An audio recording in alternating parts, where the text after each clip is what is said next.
सूरजगढ़ में एक अघोरी था जिसे गांव वाले काफी मानते थे। एक बार मनोज के बेटे की तबीयत काफी ज्यादा खराब हो गई थी। मनोज और उसकी पत्नी राधा काफी परेशान हो गए थे। क्या करें हम? हमारे बेटे की तबीयत तो ठीक होने का नाम ही नहीं ले रही है।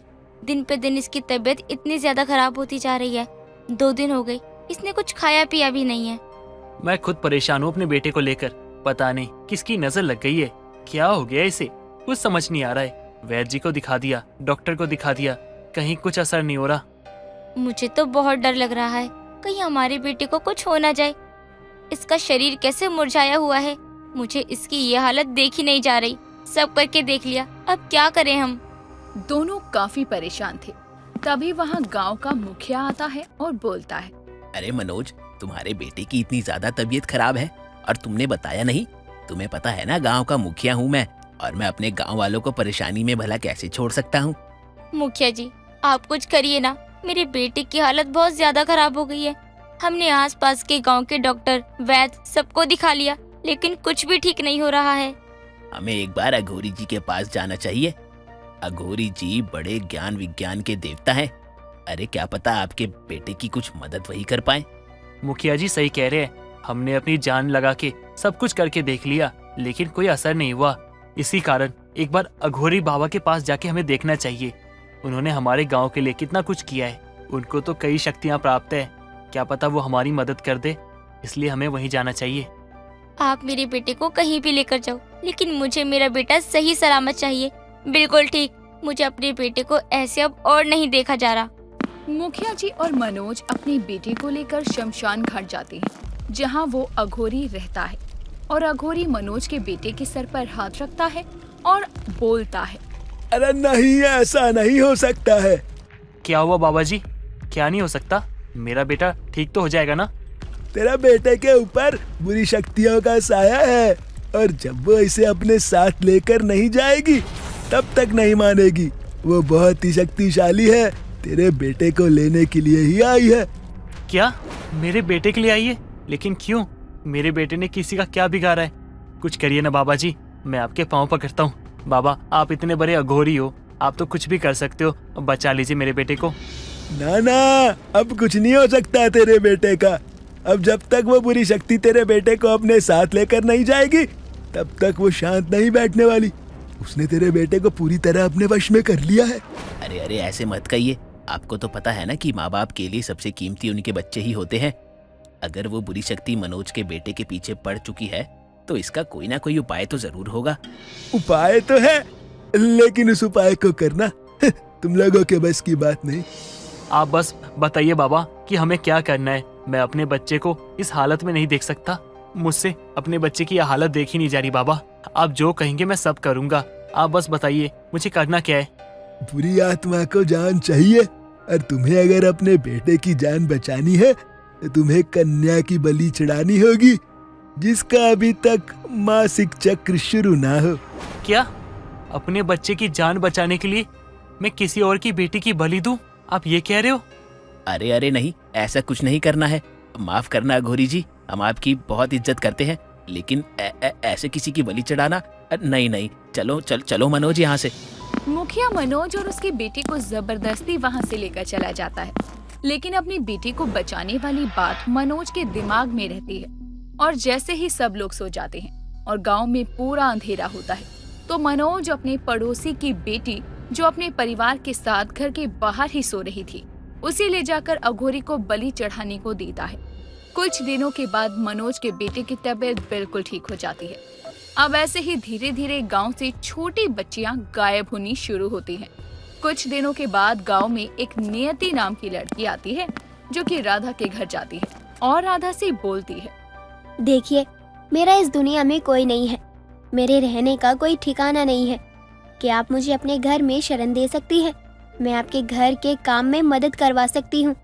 जो आप बोलोगी मैं वो कर दूंगी। अरे ऐसे कैसे मैं तुम्हें अपने घर में रहने दूं? मैं तो तुम्हें जानती भी नहीं हूँ। और हो कौन तुम? यहाँ क्या कर रही हो? मैं बस आपकी मदद चाहती हूँ। आप चाहें तो मुझे घर के बाहर ही थोड़ी सी जगह दे दीजिएगा। चलो ठीक है, अगर तुम इतना बोल रही हो तो मुझे कोई परेशानी नहीं है। तुम रह लेना घर के बाहर, और खाना मैं दे दूंगी तुम्हें, लेकिन कुछ दिनों बाद अपना ठिकाना ढूंढ लेना तुम। नियति अब सूरजगढ़ में ही रहती है। एक दिन नियति कुएं से पानी ला रही होती है। तभी नियति के पास एक छोटी सी बच्ची आती है। दीदी दीदी, क्या आप मेरे साथ खेलेंगी? मुझे माँ कहीं बाहर खेलने नहीं जाने देती और कोई भी खेलता नहीं है मेरे साथ। क्या आप खेलोगी दीदी मेरे साथ? हाँ हाँ बिल्कुल। बच्ची और नियति खेलने लग जाते हैं। तभी उस बच्ची की माँ रेखा आती है और गुस्से में उस बच्ची से बोलती है, तुझे कितनी बार कहा है मैंने कि घर से बाहर नहीं निकलना है? तुझे मेरी बात समझ नहीं आती क्या? माँ, मुझे घर में रहना अच्छा नहीं लगता। बाहर तो सब खेल रहे होते हैं, तो मैं क्यों नहीं खेल सकती? मेरा भी तो मन करता है ना कि मैं सबके साथ में बाहर खेलूं। बाहर कितना खतरा है, तुझे पता नहीं है क्या? फिर भी खेल रही है तू। चल मेरे साथ अंदर। अरे अरे, आप बच्ची के साथ जबरदस्ती क्यों कर रही हो? बच्ची का अगर मन है खेलने का तो खेलने दीजिए ना। अगर बच्चे इस उम्र में खेलेंगे नहीं, कूदेंगे नहीं, तो क्या हम जैसे खेलेंगे कूदेंगे? एक माँ का डर आप नहीं समझ पाओगे। माँ को अपने बच्चों की चिंता तो रहती है, इसलिए वो अपने बच्चों के सामने कठोर बनती है, वरना उन्हें भी ये सब पसंद नहीं होता।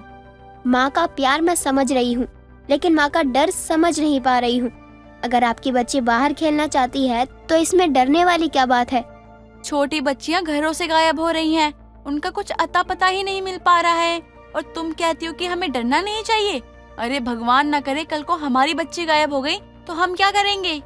रेखा इतना बोलकर वहाँ से चली जाती है और अगली सुबह रेखा की बच्ची भी गायब हो जाती है। हर जगह ढूंढने के बाद भी उसका कुछ भी पता नहीं चल रहा था। रेखा गांव में रोते हुए मुखिया के पास जाती है। मुखिया जी, आप कब तक यूं ही हाथ पर हाथ रख के बैठे रहेंगे? अरे गांव से बच्चियां गायब हो रही हैं और आप ऐसे शांत बैठे हैं। अरे कुछ तो करो मुखिया जी। ये काम गांव वालों का ही है। गांव के लोग ही इस अघोरी से मिलकर गांव की बच्चियों को गायब कर रहे हैं। आप गांव वाले ही रो रहे हैं। ये क्या बात हुई भला? सभी गांव वालों को इकट्ठा होने पर मनोज बोलता है, ये क्या बात करी हो नियति तुम? गांव की बच्चियों के गायब होने के पीछे गांव वाले? अरे गांव वाले ऐसे क्यों करेंगे? तुम्हारा दिमाग खराब हो गया है क्या? क्या हुआ मनोज? भूल गए तुम्हारा बेटा कैसे ठीक हुआ था? क्या मतलब है तुम्हारा? ये सब उस अघोरी की ही माया है। पहले वो गांव के लोगों की तबीयत इस हद तक खराब कर रहा है कि वो मरने की कगार पर आ जाए, और फिर छोटी बच्चियों की बलि मांग रहा है जान बचाने के लिए। ये तुम क्या कह रही हो? मनोज, उस दिन मैं तुम्हारे साथ ही गया था उस अघोरी के पास और उसने एक लड़की की बलि मांगी थी। ठीक अगले ही दिन तुम्हारे पड़ोसी की बेटी गायब हो गई। हाँ, वो मैं ही था जिसने उस बच्ची को गायब किया। लेकिन मैं अपने बच्चे को बचाना चाहता था। लेकिन मैं सच कहता हूँ, मैंने बाकी बच्चियों को गायब नहीं किया है। मेरा कोई हाथ नहीं है इसमें। बाकी बच्चियों के गायब होने में भी उस अघोरी का ही हाथ है।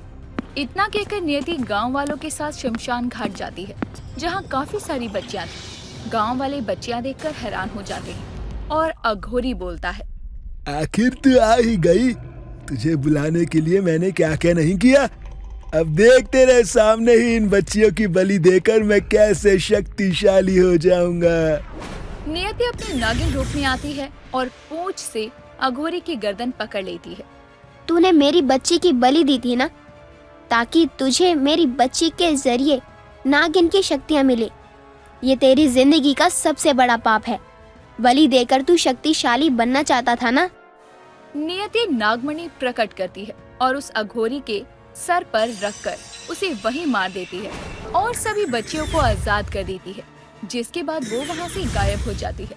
नशीली नागलोक की बहुत सुंदर नागिन थी, जिस पर नागलोक के नाग अपनी जान छिड़कते थे, पर नशीली को अपने नाम की तरह नशा करने की आदत थी। ऐसे ही एक दिन नशीली हाथों में मदिरा का भरा हुआ पात्र लिए नशे में गाती है, मुझे पीने का शौक नहीं, पीती हूँ गम भुलाने को, सारे नागों को पटाने को, नागवासियों को सुलगाने को।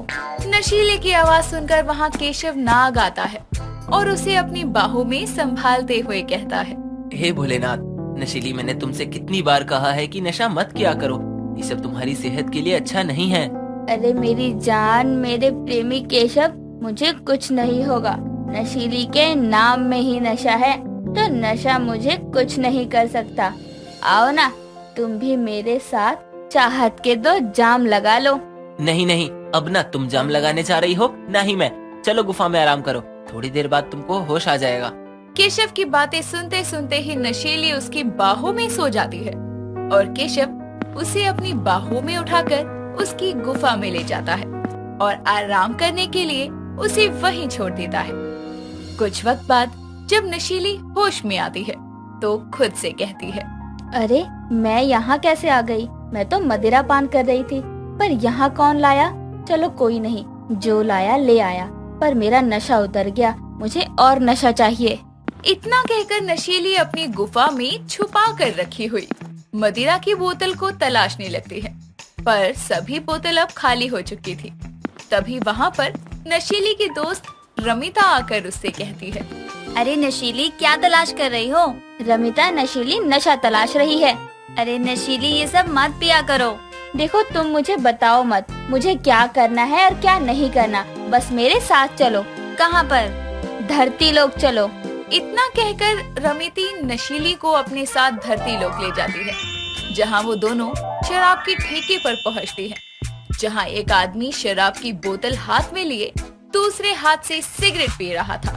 तभी उसे देखकर नशीली कहती है, अरे वाह, वो देखो, वो मानव कितने बढ़िया धुएं के छल्ले बना रहा है। क्या ये भी कोई नशा है? अगर ये नशा है तो मुझे भी करना है।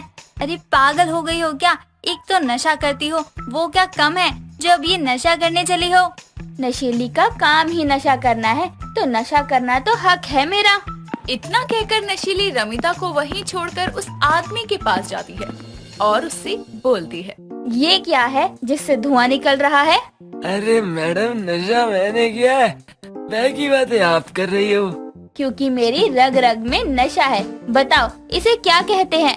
मैडम, इसे सिगरेट कहते हैं। इसे दारू के साथ पीने से नशा बढ़ जाता है। क्या सच में? लाओ मुझे भी 2 सिगरेट।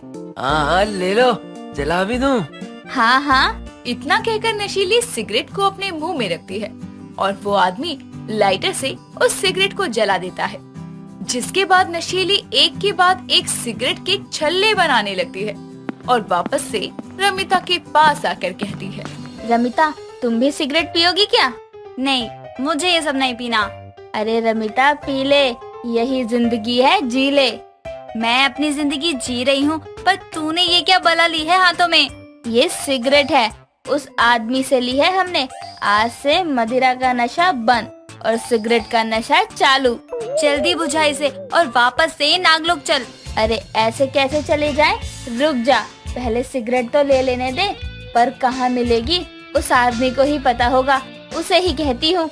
इतना कहकर नशीली वापस से उस आदमी के पास जाती है, जिसके बाद वो आदमी उसे पास की पनवाड़ी के दुकान पर ले जाता है और वहाँ से नशीली काफी सारी सिगरेट खरीदती है, जिसके बाद वो रमिता के साथ वापस नागलोक आती है। यूं ही वक्त गुजरता है और नशीली को सिगरेट पीने की गंदी लत लग जाती है।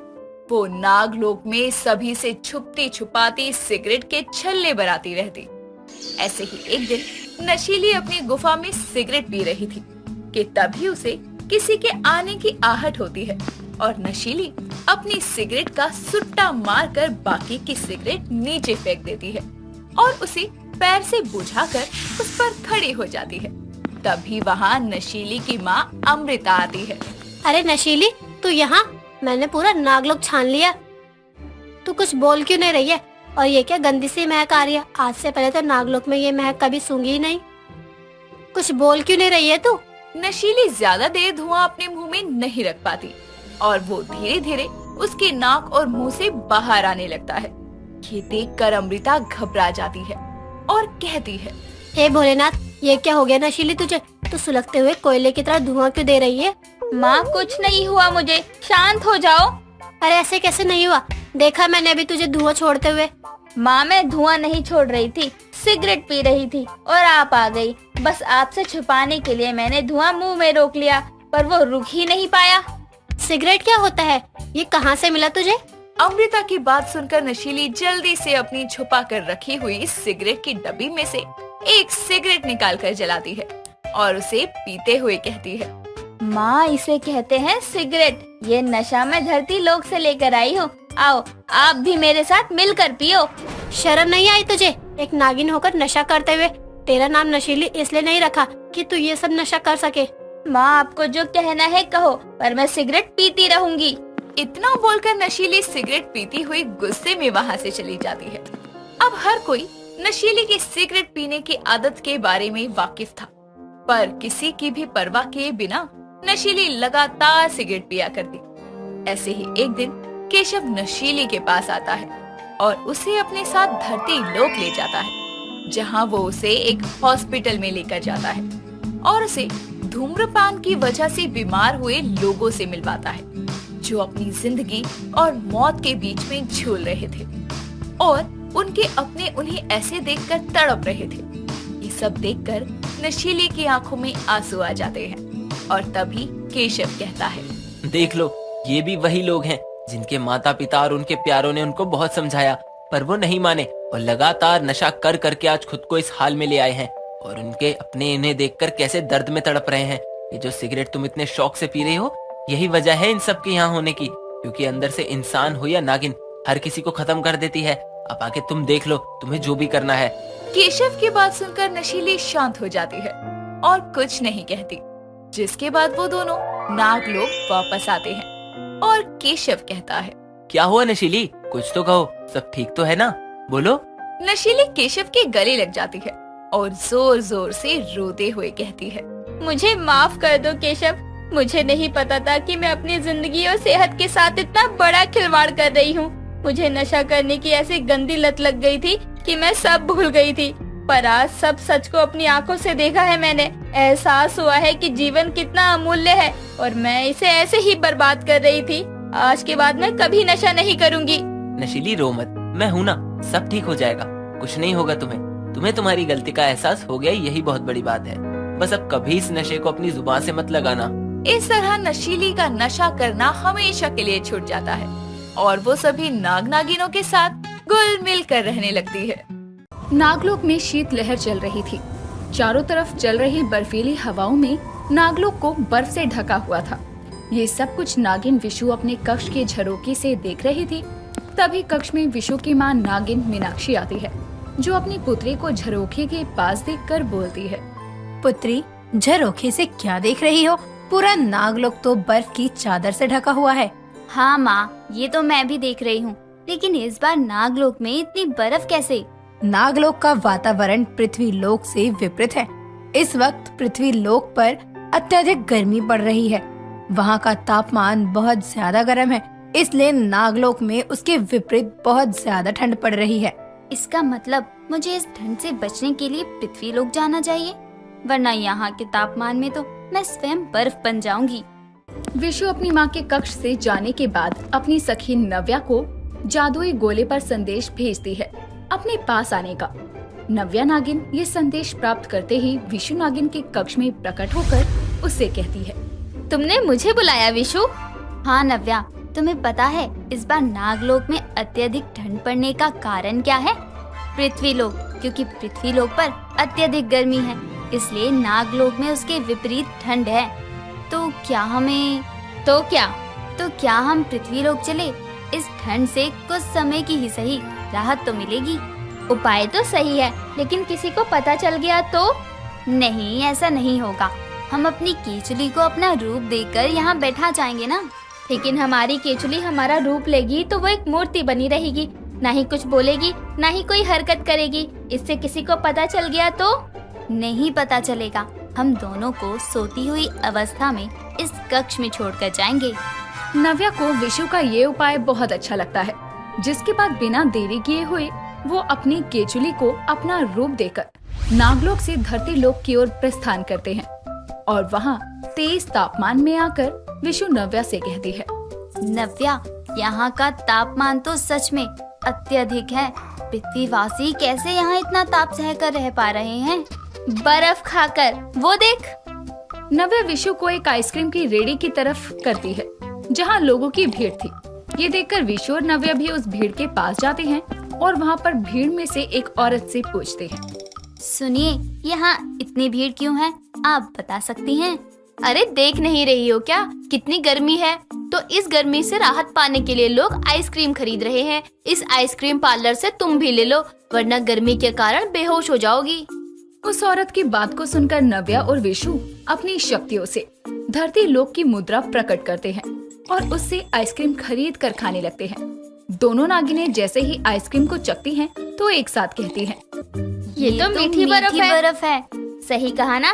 तो धरतीवासी बर्फ खाकर इस ताप को झेल रहे हैं और देखो ना यहाँ कितनी बिक्री हो रही है इस मनुष्य की रंग बिरंगी बर्फ को बेचकर। मनुष्य को अपना फायदा निकालना अच्छे से आता है। यहाँ तापमान ज्यादा होने के कारण बर्फ बिक रही है, तो क्यों ना हम भी नागलोक की बर्फ यहाँ लाकर बेचें? लेकिन उसको रंगीन कैसे करेंगे? अपनी शक्तियों से सखी। हम दोनों पृथ्वी लोक पर अपना खुद का व्यवसाय खोलकर यहाँ की मुद्राएं कमा सकते हैं, जिसे हमें बार बार अपनी शक्ति से मुद्राएं प्रकट नहीं करनी होगी। सही कहा। चलो हम नागलोक से बर्फ को किसी चीज में एकत्रित करके धरती लोक पर लेकर आते हैं। अपनी परियोजना बनाकर दोनों नागिनें वहाँ से नागलोक में आ जाती हैं, जिसके बाद वो अपनी शक्ति से पृथ्वी लोक जैसा एक बर्फ एकत्रित करने वाला डब्बा प्रकट करती हैं। उसमें नागलोक की बर्फ को भरने लगती हैं।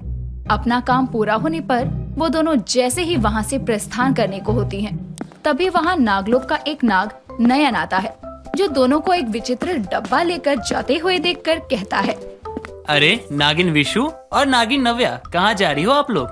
वो लगता है नव्या, अब हमें इसे भी अपने व्यवसाय में शामिल करना होगा, वरना ये नागलोक में सभी को बता देगा कि हम यहाँ की बर्फ ले जाकर कुछ कर रहे हैं। फिर सब हमें शक की निगाहों से देखेंगे। हाँ सही कहा तुमने।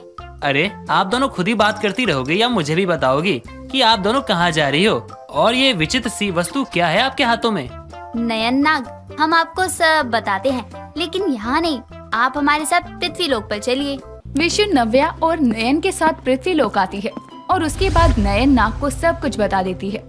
ये सब जानने के बाद नयन नाग भी उनके इस व्यवसाय में रुचि दिखाता है और तीनों मिलकर धरती लोक पर अपना एक आइसक्रीम पार्लर खोलते हैं, जिसका नाम होता है नागिन का आइसक्रीम पार्लर। तीनों मिलकर अपनी शक्तियों से नागलोक की बर्फ को अलग अलग आकार देकर और रंग देकर आइसक्रीम बेचना शुरू करते हैं। और सबसे पहले उनके आइसक्रीम पार्लर पर वही औरत आती है जिसने उन्हें आइसक्रीम के बारे में बताया था। अरे तुम दोनों तो वही लड़कियां हो ना जो उस दिन मुझसे आइसक्रीम के बारे में पूछ रही थी? हाँ हम वही हैं और आपके कारण ही आज हमने अपना ये व्यवसाय शुरू किया है, इसलिए आप जो भी आइसक्रीम चाहें ले सकती हैं। इसके लिए आपको पैसे देने की आवश्यकता भी नहीं है।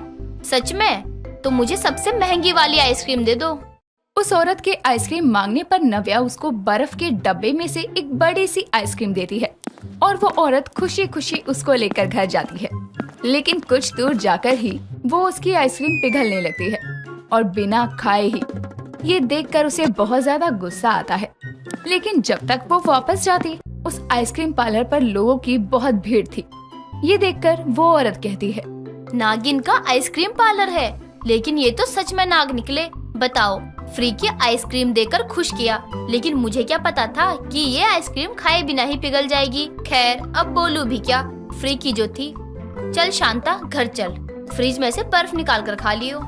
वो औरत तो अपने घर चली जाती है, लेकिन नागिन की आइसक्रीम पार्लर में आए सभी लोग जब आइसक्रीम को खाने लगते हैं, उससे पहले ही वो धरती के तेज तापमान के कारण पिघलने लग जाती और सभी लोग गुस्से में आइसक्रीम पार्लर के बाहर हंगामा करते हुए कहते हैं, अरे यार ये कैसी आइसक्रीम दे दी है तुमने, खाने से पहले ही पिघल गई। और ये कैसी बर्फ का इस्तेमाल किया है तुमने आइसक्रीम बनाने के लिए? हमें हमारे पैसे वापस करो। हाँ हाँ पैसे वापस दो, हमारे पैसे वापस दो। ये क्या हो गया सखी, अब क्या करें? आप लोगों ने अपने साथ साथ हमें भी फंसा दिया है। बताइए अब हम क्या करें? ये मनुष्य तो बहुत ही क्रोधित लग रहे हैं, जैसे हमें आज तो मृत्यु लोक पहुंचा ही देंगे। अब एक ही रास्ता है, हम तीनों यहाँ से गायब हो जाते हैं। मैं अपनी शक्ति से इन मनुष्यों को कुछ क्षणों के लिए स्थिर कर देती हूँ। उसके बाद हम तीनों यहाँ से सीधा नागलोक प्रस्थान करेंगे। हाँ ठीक है। विशु अपनी शक्ति से सभी लोगों को कुछ पलों के लिए स्थिर कर देती है, जिसके बाद तीनों गायब हो जाते हैं। उन तीनों के जाते ही सब होश में आते हैं और अपने सामने तीनों को ना देखकर आइसक्रीम पार्लर को तोड़ फोड़ देते हैं और ये सब वो तीनों जादुई गोले में देखते हुए कहते हैं। हे भोलेनाथ, आज इस आइसक्रीम पार्लर के कारण हम मनुष्य के हाथों परलोक सिधार जाते। आप दोनों ने सही से पहले गणना की थी कि आइसक्रीम किस बर्फ से बनती है। हमें इतना ज्ञान नहीं है नयन नाग। हमने तो पृथ्वीवासियों को बस अलग अलग बर्फ खाते देखा, तो हमने सोचा कि हम नागलोक की बर्फ का इस्तेमाल कर लें। हाँ, अब खाने वाली बर्फ अलग होती है और ये अलग। इसका ज्ञान हमें कैसे होगा? हमें तो बस मुद्राएं कमाने के लिए यहाँ की बर्फ को अलग अलग आकार देकर बेच रहे थे। तीनों ये कह ही रहे थे कि तभी वहाँ मीनाक्षी नागिन आती है और ये सब कुछ सुनकर बोलती है। अच्छा, तो तुम यहाँ हो। विशु, तुम्हें क्या लगा अपनी केंचुली को अपना रूप देकर कक्ष में सुला देने से मुझे पता नहीं चलेगा कि तुम नागलोक में हो या नहीं? माँ, वो मैं तो हाँ, मैंने सब सुन लिया है कि तुम अपने आइसक्रीम पार्लर को तहस नहस करवा कर आ रही हो और तुम्हारी सारी हरकतें मैं जादुई गोले पर देख चुकी हूँ। माँ सीमा, हमें माफ कर दो। हम बिना बताए नागलोक से बाहर गए, लेकिन हमारा इरादा गलत नहीं था।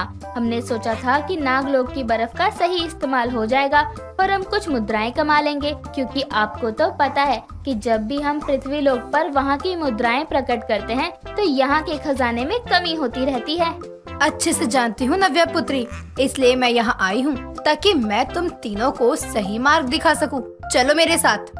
मीनाक्षी नागिन तीनों को अपने साथ नागलोक के एक झरने के पास लेकर जाती है, जहाँ आकर वो इन तीनों से कहती है, देखो तुम तीनों, ये झरना नागलोक के जल का स्रोत है। मतलब इसी जल को पीकर नागलोक के नाग नागिन अपनी प्यास बुझाते हैं। इसका मतलब ये हुआ कि जल पीने के लायक है। इसलिए इस जल के जमने पर जो बर्फ मिलेगी उससे आइसक्रीम बनाई जा सकती है। और ये पानी जमाने के लिए पृथ्वी लोक पर एक यंत्र है, यानी कि फ्रिज। उसमें पानी को किसी भी पात्र में रखकर जमाया जा सकता है।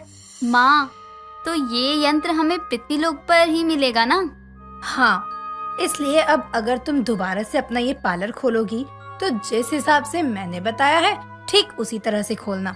हाँ मीनाक्षी नागिन, अब हम आपके बताए तरीके से ही अपना व्यवसाय करेंगे। तो चले विशु नागिन और नागिन नव्या। हाँ, चलते हैं, लेकिन हमें अपना रूप बदल कर जाना होगा, क्योंकि इस रूप में तो लोग हमें अच्छी से अच्छी आइसक्रीम बेचने पर भी मारेंगे। तीनों अपने अपने रूप बदलकर वापस से इंसानी रूप में पृथ्वी लोक आते हैं, जहां वो दोबारा से अपनी शक्तियों से एक आइसक्रीम पार्लर खोलते हैं और वहां पर फ्रिज यंत्र को मुद्राओं से खरीदकर उसमें पीने के पानी से बर्फ जमाकर उस बर्फ को अलग अलग आकार देकर और उसमें मिठास भरकर बेचने लगते हैं। उस दिन के बाद से उनकी ये आइसक्रीम पार्लर की दुकान बहुत अच्छी चलती है और अब उन्होंने अपनी दुकान को बढ़ाने के लिए नागलोक में भी एक आइसक्रीम पार्लर की शुरुआत की, जिसको संभालने का कर्तव्य नयन को दिया गया और विशु व नव्या पृथ्वी लोक की अपनी आइसक्रीम की दुकान को संभालने लगते हैं। ये कहानी है शिवन्या की, जो कि पृथ्वी लोक पर जाती है। वहाँ जाकर वो क्लब में जाती है, जिसके बाद उसकी मुलाकात एक रवि नाम की लड़के से होती है। समय के साथ उनकी नजदीकियां बढ़ जाती है, पर कुदरत को कुछ और ही मंजूर था। शिवन्या प्रेग्नेंट हो जाती है और वो एक प्यारे से बेटे को जन्म देती है, पर उसका विवाह नागराज शिव के साथ हो जाता है। पर वो अपने बेटे से मिलना नहीं छोड़ती। लेकिन जब इस बारे में नागराज शिव को पता चलेगा तो क्या वो अपनी नाजायज औलाद को अपनाएगा? जानने के लिए बने रहिए कहानी के अंत तक। नागिन शिवन्या दुल्हन के भेष में सजे हुए सेज पर बैठी हुई अपने नाग का इंतजार कर रही थी। थोड़ी देर बाद जब नागराज शिव शिवन्या के पास आता है तो उसका घूंघट जैसे ही उठाता है वैसे ही वो देखता है कि नागिन शिवन्या की आंखों में आंसू है। उसकी आंखों में आंसू देखकर नागराज शिव उससे कहता है, नागिन शिवन्या, आपकी आंखों में आंसू? क्या हुआ, हमें बताइए। आखिर किसके कारण आपकी आंखों में आंसू है? नहीं नागराज, कुछ नहीं हुआ।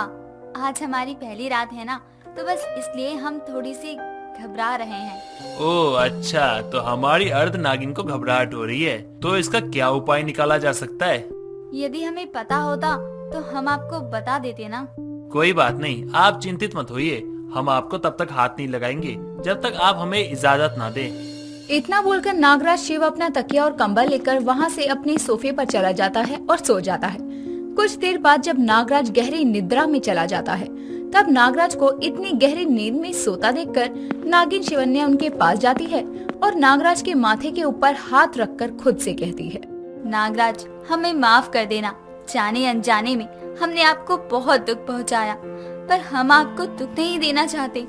आपको तो ये भी नहीं पता कि हम दुखी क्यों हैं। नागिन शिवन्या खुद से ये सब बोल रही थी। तभी नागराज करवट लेते हैं और उनको करवट लेते देखकर नागिन उनसे दूर हो जाती है और अपने बिस्तर पर जाकर सो जाती है। समय गुजरता है। समय के साथ नागरानी हफ्ते में 2 बार पृथ्वी लोक जाया करती, लेकिन कुछ समय बाद उनका नाग महल से निकलना वर्जित हो जाता है। बस इसीलिए वो बहुत उदास रहने लगती है। शिवन्या का कहीं भी मन नहीं लगता था। वो हर समय उदास रहा करती। ऐसे ही एक दिन शिवन्या अपने कक्ष के झरोखे पर बैठकर रो रही थी और रोते हुए खुद से बोल रही थी, हे प्रभु, हमें किस दुविधा में फंसा दिया है आपने। हमें तो समझ ही नहीं आ रहा है कि हम क्या करें। आखिर हम अपने दुखों से कैसे बाहर आएं। न जाने हमारा बेटा किस हालत में होगा। शिवन्या खुद से बातें कर ही रही थी कि तभी नागराज उनकी बातें सुनते हुए कक्ष में आता है और उनसे बोलता है, शिवन्या, आपका बेटा है? नागराज की बात सुनकर शिवन्या फूट फूट कर रोने लगती है और रोते हुए उससे कहती है, हाँ नागराज शिव, हमारा एक बेटा है और वो हमसे दूर रहता है। खुद को संभालिए आप। हम आपको गलत नहीं समझेंगे। हम तो आपके बेटे से आपको मिलवाने के लिए धरती लोक पे ले जाएंगे, पर उससे पहले हम ये जानना चाहते हैं कि जब आपका एक बेटा है तो इसका अर्थ तो ये हुआ कि आप पहले से शादीशुदा है? नहीं नागराज, हम पहले से शादीशुदा नहीं हैं, पर हम एक बच्चे की माँ जरूर हैं। यदि आपकी शादी नहीं हुई है तो आपकी औलाद कैसे हो सकती है? साथ ही आपने हमसे इतनी बड़ी बात क्यों छुपाई? हमें माफ कर दीजिए नागराज, पर ये बात आज से 3 साल पहले की है, जब हमारा रिश्ता आपसे तय ही हुआ था। नागिन शिवन्या अपनी माता के साथ रहा करती थी। बहुत जल्द ही नागिन शिवन्या का विवाह नागराज शिव से होने वाला था। ऐसे ही एक दिन नागिन शिवन्या अपनी माता के पास जाती है और उनसे बोलती है, माता, कुछ ही महीने बाद हमारा विवाह नागराज शिव से हो जाएगा, इसलिए हम चाहते हैं कि क्यों ना हम अपने विवाह से पहले एक बार पृथ्वी लोक का भ्रमण कर लें। परंतु पुत्री, अकेले पृथ्वी लोक पर नहीं जा सकती। यदि आपके पिताजी को ये बात पता चली तो वो हम पर बहुत ही गुस्सा करेंगे। आप जानती है ना, आपका विवाह होने वाला है और आपको अकेले पृथ्वी लोक पर जाना वर्जित है। पर माता, विवाह के बाद तो हम अपने नागलोक की जिम्मेदारियों को बखूबी निभा ही लेंगे ना। माता, कुछ कीजिए ना, हमारा बहुत मन है वहाँ जाने का। अच्छा ठीक है, तुम जाओ, हम तुम्हारे पिताजी को संभाल लेंगे। अपनी माता की आज्ञा पाकर शिवन्या काफी खुश हो जाती है और कुछ ही समय पश्चात वो पृथ्वी लोक चली जाती है। पृथ्वी पर जाकर शिवन्या काफी खुश थी। वो हर जगह घूमती है। शिवन्या घूम ही रही थी कि तभी उसकी नजर एक क्लब पर जाती है, जहाँ वो देखती है कि सभी लोग क्लब में डांस कर रहे हैं। उनके डांस को देखकर शिवन्या खुद से कहती है, ये किस प्रकार का नृत्य है, हमें तो कुछ समझ ही नहीं आ रहा। नागिन खुद से बातें कर ही रही थी कि तभी वहाँ पर रवि नाम का एक लड़का आता है, जहाँ वो नागिन शिवन्या को देखकर उसकी सुंदरता पर मोहित हो जाता है। सीधे शब्दों में कहें तो उसको पहले ही नजर में शिवन्या से प्रेम हो जाता है। वो उसके पास जाता है और उससे बोलता है, हेलो मिस। अब हम इसको क्या जवाब दें? नमस्कार। नमस्कार? अरे कौन से जमाने से हो तुम? यहाँ पर हाय हेलो चलता है, नमस्कार नहीं। और देखने में तो तुम काफी शरीफ लग रही हो, फिर यहाँ क्या करने आई हो? वो क्या है ना, हमारा आज घूमने का बहुत मन था और हम घूमे भी। हम घर जा ही रहे थे कि तभी ये अजीब सा दिखने वाला नृत्य कक्ष दिख गया, तो हमने सोचा क्यों ना हम यहाँ पर आएं। और जब हम यहाँ आए तो अच्छा बाबा, ठीक है, मैं समझ गया। चलो अंदर, मैं तुम्हें ये क्लब घुमाता हूँ। नागिन रवि के साथ क्लब में जाती है, जहाँ वो लाउड स्पीकर के साथ सभी को डांस करते हुए देखकर खुद से कहती है, यहाँ तो बहुत आनंद आ रहा है। हमने कभी सपने में भी नहीं सोचा था कि पृथ्वी लोक पर ऐसी चीजें भी होती हैं। खैर, जो भी हो, यहाँ बहुत मजा आ रहा है। हम अपने नागलोक में रहकर नागिन नृत्य करके थक चुके हैं। क्यों ना हम यहाँ के नृत्य को एक बार करके देखें? अरे ये क्या है? ये तो देखने में मदिरा प्रतीत होती है। जहर पी कर हम थक गए हैं, अब हम मदिरा भी पीकर देखेंगे। शिवन्या खुद से बातें कर मदिरा और शराब पीती है और नशे में वो भी डांस करने लगती है, क्योंकि रवि को शिवन्या काफी पसंद थी और नशे की हालत में शिवन्या कहीं आने जाने लायक नहीं थी। बस इसीलिए वो शिवन्या को संभालते हुए अपने घर लाता है। शिवन्या का चेहरा चमक रहा था।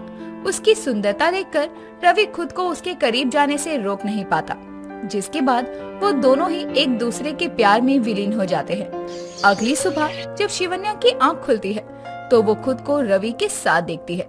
खुद को रवि के साथ देखकर शिवन्या रवि को उठाते हुए उससे कहती है, ये तुमने क्या किया? तुमने मेरे साथ नजदीकियाँ क्यों बढ़ाई? क्योंकि मुझे तुमसे पहली ही नजर में प्यार हो गया है। मैं तुमसे शादी करना चाहता हूँ। नागिन उसकी बातों का कोई जवाब नहीं देती और गुस्से में वहाँ से चली जाती है। रवि उसको काफी रोकता है, पर शिवन्या नहीं रुकती और नागलोक चली आती है। नागलोक में जाने के बाद भी शिवन्या उस रात को नहीं भुला पा रही थी। समय गुजरता है और समय के साथ शिवन्या को उल्टियाँ और चक्कर आने लगते हैं। ये लक्षण देखकर शिवन्या समझ जाती है कि वो गर्भवती है। बस इसीलिए वो अपने बच्चे को जन्म देने के लिए पृथ्वी लोक पर जाने की तैयारी करती है। पर ये सब देखकर नागिन नैना शिवन्या के पास आती है और उससे कहती है, पुत्री, तुम कहाँ जा रही हो?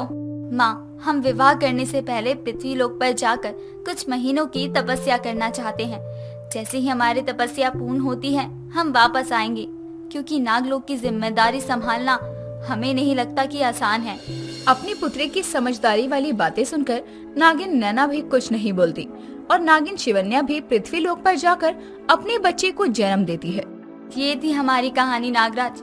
हमने अपने बच्चे को जन्म दे दिया और उसे हम पृथ्वी लोक पर ही छोड़ा।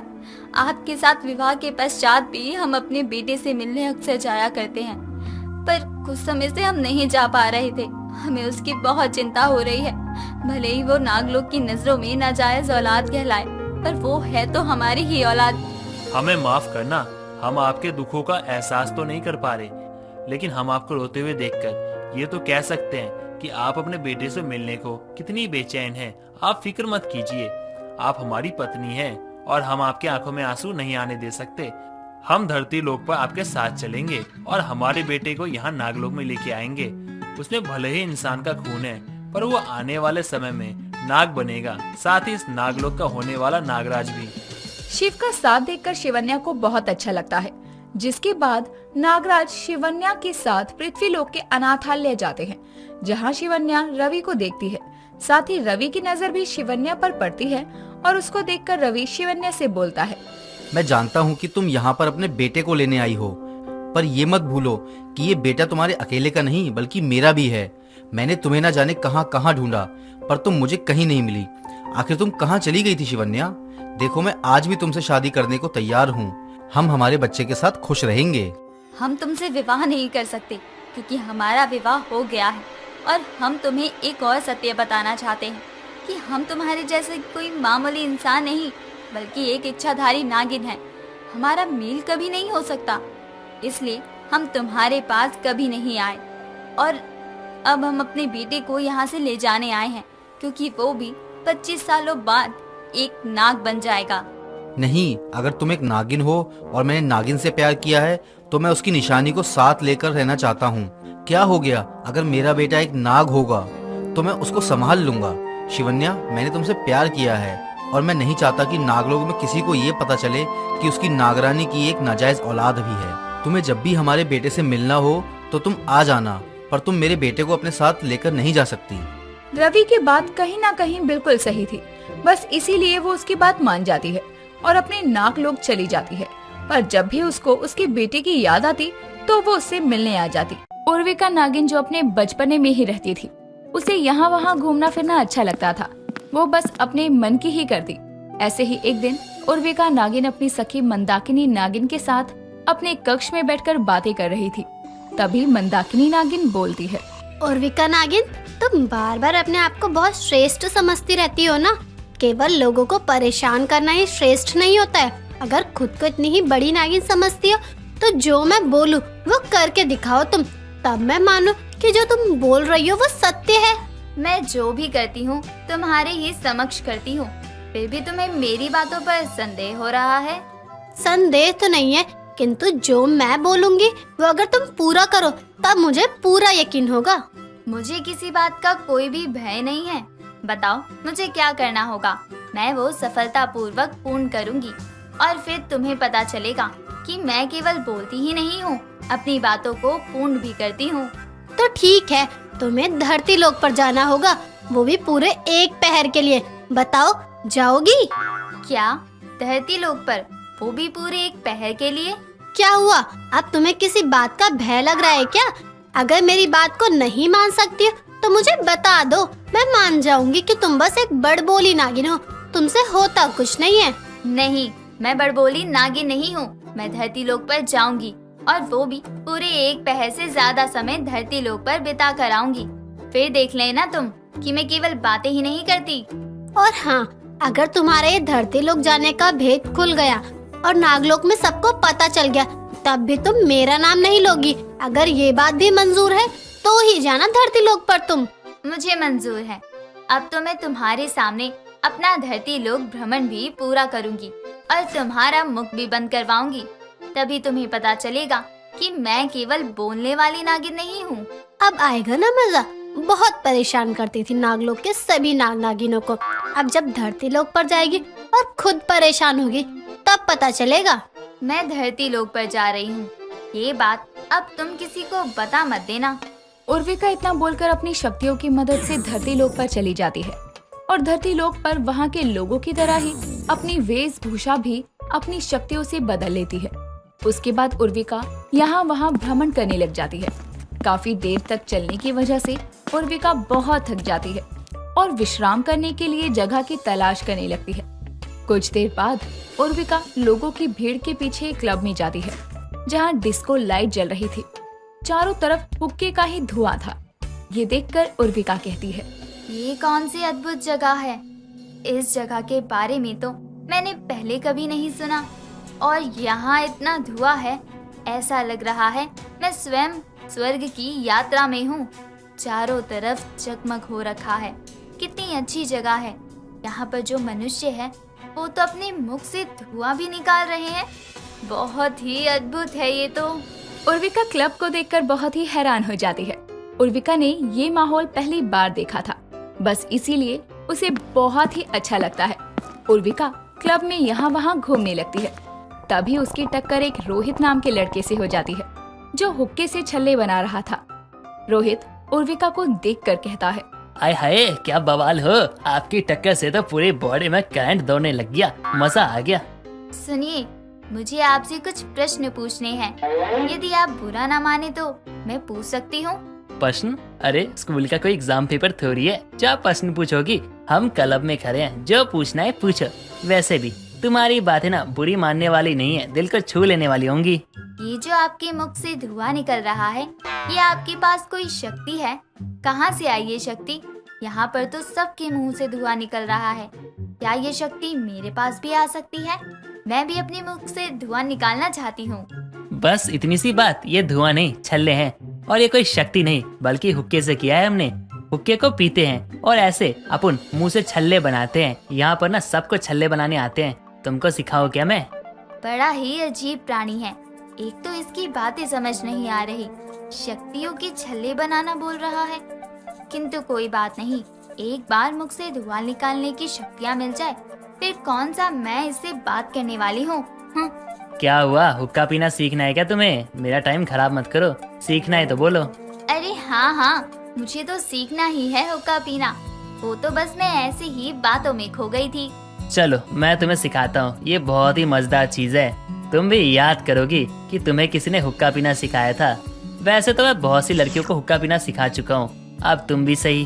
अब तुम मुझ पर एक उपकार करो और मेरा समय बातों में व्यर्थ मत करो। मुझे भी हुक्का पीना सिखा दो।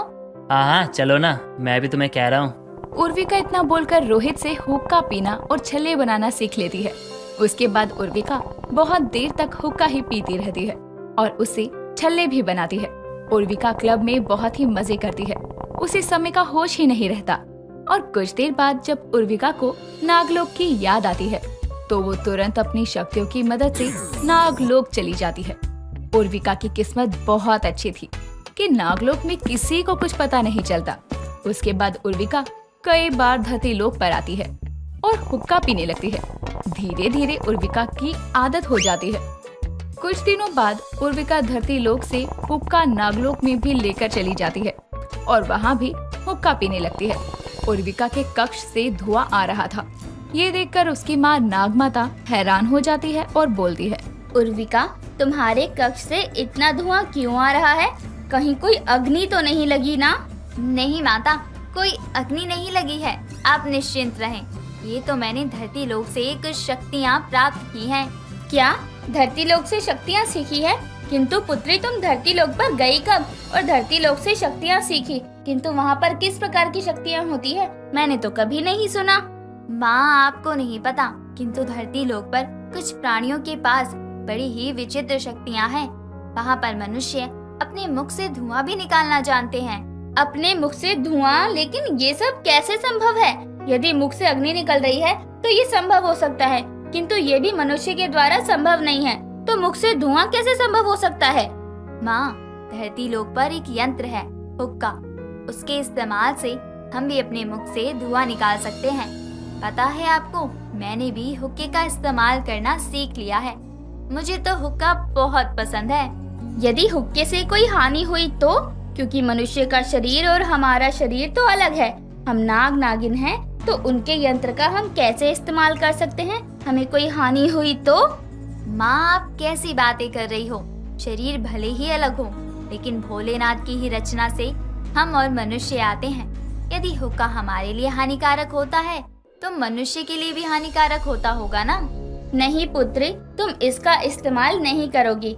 हमें अभी इसके बारे में कुछ भी नहीं पता। पहले हम नागराज के पास जाएंगे, फिर इस यंत्र का इस्तेमाल कर सकते हैं। पहले तो तुम्हें धरती लोक पर जाने के लिए क्षमा मांगनी होगी। तुम्हारी ऐसी हरकत तुम्हें जरूर एक दिन दंड का पात्र बना देगी। नहीं माँ, आप बिना बात के ही विचलित हो रही हैं। यदि मैं कुछ बोल रही हूँ तो आपको मेरी बातों पर भरोसा रखना चाहिए। अगर आप नागराज के पास जाओगी तो वो अवश्य ही क्रोधित हो जाएंगे। उर्विका अपनी नागमाता को शांत करवा देती है और फिर से हुक्का पीने लगती है। उर्विका की आदत इतनी खराब हो चुकी थी कि वो अब नागलोक में खुलेआम हुक्का पिया करती। एक दिन उर्विका वन में हुक्का पी रही थी, तभी वहाँ नागराज का पुत्र संयुक्त नाग आता है और उसे देख लेता है।